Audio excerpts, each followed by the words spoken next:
साथियों, आपके चैनल किरण की हिंदी में हार्दिक स्वागत है, अभिनंदन है। तो हमने पहले 10 राजाओं का युद्ध पढ़ा था। आज हम पढ़ेंगे मगध साम्राज्य का उत्कर्ष।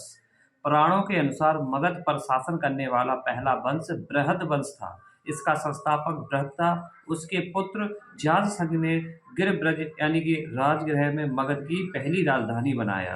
तो ये सबसे ज्यादा इंपॉर्टेंट क्वेश्चन है। तो बौद्ध ग्रंथों के अनुसार मगध पर पहला वंश हर्यक वंश यानी कि जिसे पितृहत्या वंश बोलते थे, मतलब अपने पिता की हत्या करके जो राज्य करता था उसे पितृहंता वंश बोलते हैं, हर्यक वंश था। तो हर्यक बिंबिसार इस वंश का प्रथम शक्तिशाली शासक था। अंग को जीतकर उसे मगध में मिलाया तथा अपने पुत्र को वहां के शासक नियुक्त किया। हर्यक वंश में मगध की आरंभिक राजधानी गिरिब्रज यानी कि राजगृह थी। मत्स्य पुराण में बिंबिसार को क्षेत्रों जश्न जैन साहित्य में श्रेय कहा गया है। बिंबिसार की पत्नियां, इनको 3 भागों में बांटा गया है, महाकोसला, चेलना और क्षेमा। महाकोसला थी ये कौशल नरेश प्रसेनजित की बहन थी और चेलना लिच्छवी गणराज के शासक चेटक की पत्नी चेलना थी। क्षेमा पंचाभद्र के कुल के प्रथम की पुत्री क्षेमा ने ही कौशल के शासक प्रसेनजित को बौद्ध धर्म की शिक्षा दी थी। मगध का प्रसिद्ध वास्तुकार महागोविंद था। उसी के निर्देशन में बिंबिसार की राजधानी राजगृह का निर्माण हुआ था। विनय पिटक के अनुसार देवदत्त के उकसाने पर अजातशत्रु ने बिंबिसार की हत्या करवा दी। अजातशत्रु का जो कार्यकाल था वो 492 ईसा पूर्व से 460 ईसा पूर्व तक था। उपाधि इसकी थी कुड़िक और दूसरी थी इसकी वैदई पुत्र। काशी तथा बज्जी संघ को मगध में मिलाया किसने? अजातशत्रु ने। अजातशत्रु के शासनकाल के 8वें वर्ष में बुद्ध का महापरिनिर्वाण हुआ।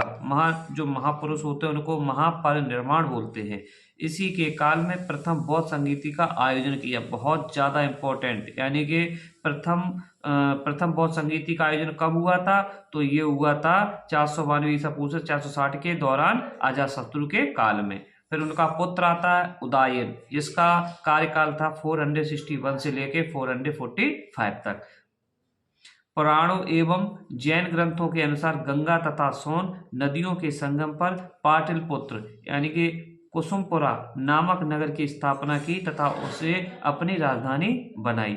इस वंश के अंतिम शासक नागदशक या दर्शक को शिशुनाग नामक एक अमात्य ने पदच्युत कर दिया। पदच्युत का मतलब उसका पद से हटा दिया था। मगध की गद्दी पर अधिकार कर लिया और शिशुनाग नामक एक नए वंश की नींव डाली।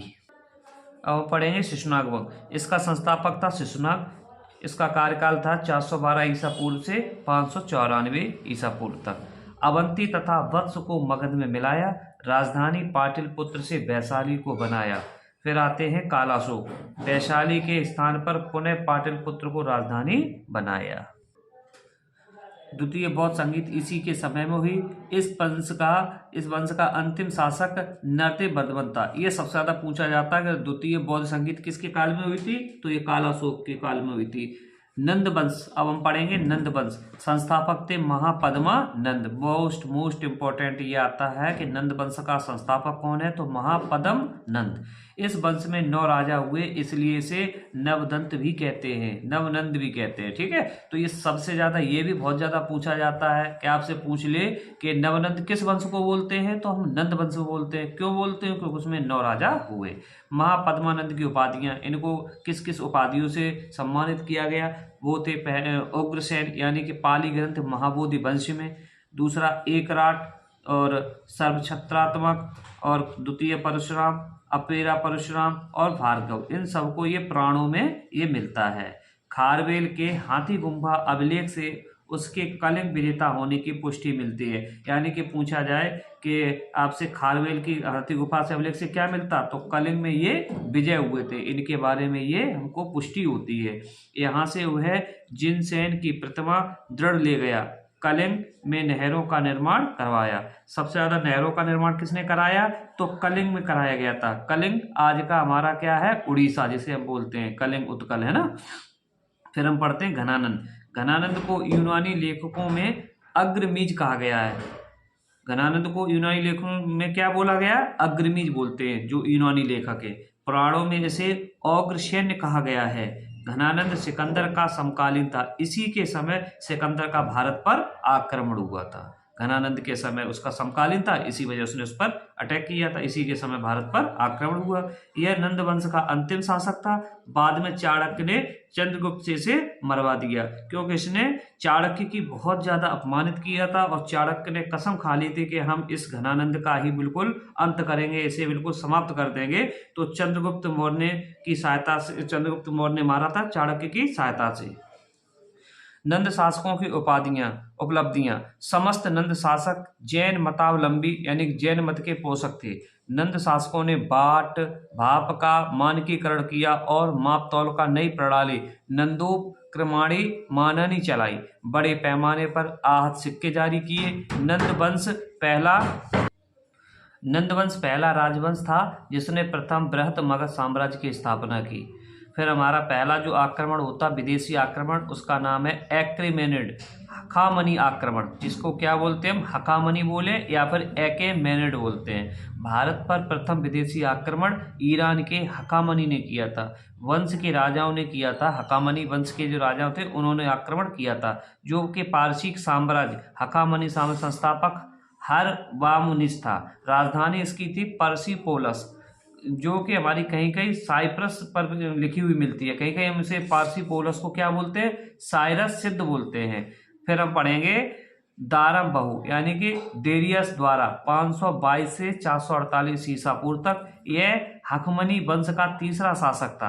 कौन सा शासक था ये, दारमहु, ये हकमनी का तीसरा शासक था। इसने क्रम से 3 अभिलेख यानी कि बेहस्तून और पर्सिपोलिस और नक्श ए रुस्तम हैं। अंतिम दोनों अभिलेखों से ज्ञात होता है कि उसने 516 ईस्वी पूर्व में भारत पर आक्रमण कर पंजाब एवं सिंध जीत लिया। हेरोडोरस बताता है कि इंडिया द्वारा के साम्राज्य की सबसे समृद्धशाली और 20वीं छत्रपी थे।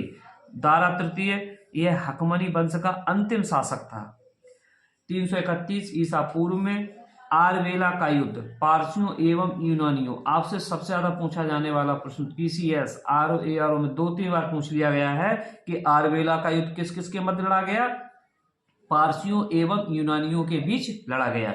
इसमें एकानी शासक द्वारा तृतीय सिकंदर से हार गया। परिणाम स्वरूप भारत से पारसी आधिपत्य की समाप्ति हुई। पारसिक का प्रभाव। ईरानी भारत में आरान एक लिपि लेकर आए। इसी लिपि से आगे चलकर खरोष्टी लिपि का जन्म हुआ। खरोष्टी लिपि का बारे में तो ये कहाँ से लिपि आती है, आर्यन एक लिपि आती है, उसी को हम खरोष्टी लिपि, उसका जन्म होता है। यह दाएं से बाएं लिखी जाती है। ठीक है, किससे लिखी जाती है, दाएं से बाएं लिखी जाती है।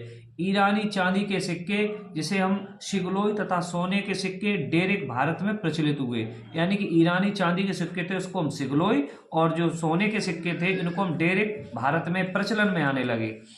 हकमनी शासक की छत्रपी प्रणाली भारत में लाए। यह प्रणाली भारत में शक शासकों द्वारा व्यापक रूप से प्रचालित हुई। प्रांत थे यानी प्रांत का मतलब होता राजा, छत्रपी प्रांतपति थे छत्रप। अशोक कालीन स्मारक विशेषकर घंटा के आकार के गुंबद ईरान से प्रेरित हैं। सिकंदर का आक्रमण। यूनान ग्रीस यूनानियों को भवन भी कहा जाता है। यूनान इसे क्या बोलो, यूनानियों को भवन भी कहा जाता है। यूनानी राज्य एथेंस, स्पार्टा, मैसिडोनिया यानी मैसिडोनिया को अगर आज के नाम से जाते मकदुनिया बोलते हैं। सिकंदर मकदुनिया का शासक था। ठीक है, सिकंदर कहाँ का शासक था, तो ये मैसिडोनिया यानी मकदुनिया का शासक था। फिलिप सेकंड का पुत्र 20 वर्ष की आयु में शासक, उसने ये फिलिप सेकंड का पुत्र ऐसे 20 वर्ष की आयु में ही शासक बन गया था। उसने सिंधु नदी पार करके खैबर दर्रे को पार करके 326 ईसा पूर्व के बसंत में भारत पर आक्रमण किया। सिकंदर भारत में 19 महीने रहा। कितने महीने रहा, 19 महीने, लेकिन ब्यास नदी से आगे नहीं बढ़ सका। 323 ईसा पूर्व में बेबीलोन में मृत्यु हो गई। मृत्यु इसकी कब होती है, 323 ईसा पूर्व में, और कहाँ होती है, तो बेबीलोन में इसकी मृत्यु होती है। तक्षशिला के शासक आम्भी यानी कि राज्य सिंधु एवं झेलम के बीच ने सिकंदर को भारत आक्रमण तथा सहायता के लिए संदेश लेकर अपने दूत को भेजा था।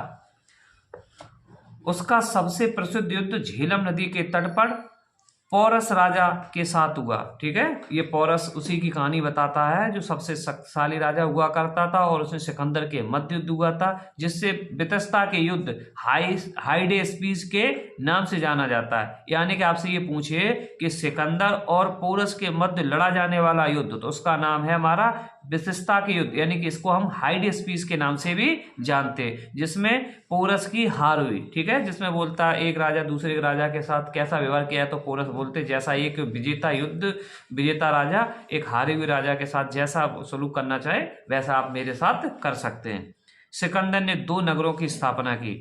नंबर 1 है निकाया, जिसे हम आज विजयनगर के नाम से जानते हैं। दूसरा है बुकाफैला, यानी घोड़े के नाम पर।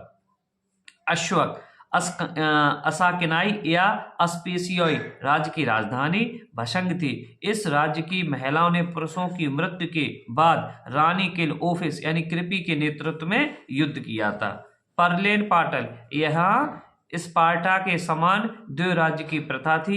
यही सिकंदर की भारत में अंतिम विजय थी। सिकंदर के साथ आने वाले लेखक नियार्कस, ये नियार्कस पूछा जाता, सबसे ज्यादा पूछे जाना कि सिकंदर के साथ आने वाले लेखक तो कौन सा था, नियार्कस, कई बार जिक्र होता है इसका। और दूसरा है आनेसिक्रिटस और आस्टिबुलस। भारत ने भारतीय प्रदेशों को अपने सेनापति फिलिप को सौंप दिया और वापस चला गया। सिकंदर ने जितने अपने जीते हुए थे तो राज्य उनको अपने सेनापति फिलिप को जीत दिया और खुद वापस चला गया। प्रभाव क्या होता है इसका, मुद्रा निर्माण कला का विकास, उलूक शैली के सिक्के चलते हैं।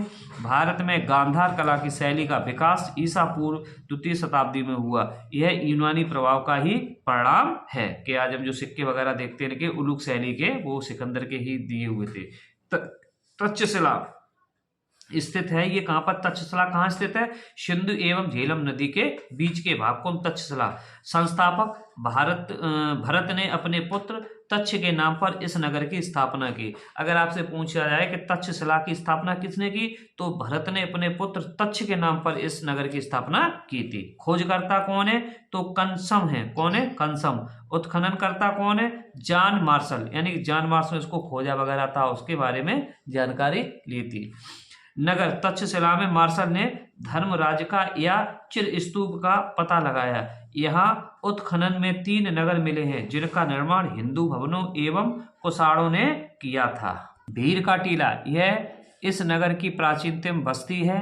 नंबर 2 पर है सिरकप, अशोक का धर्म रज का स्तूप एवं जड़ियाल मंदिर सिरकप ने दी थी। सिरमुख, कुषाणों के समय इस नगर का निर्माण हुआ।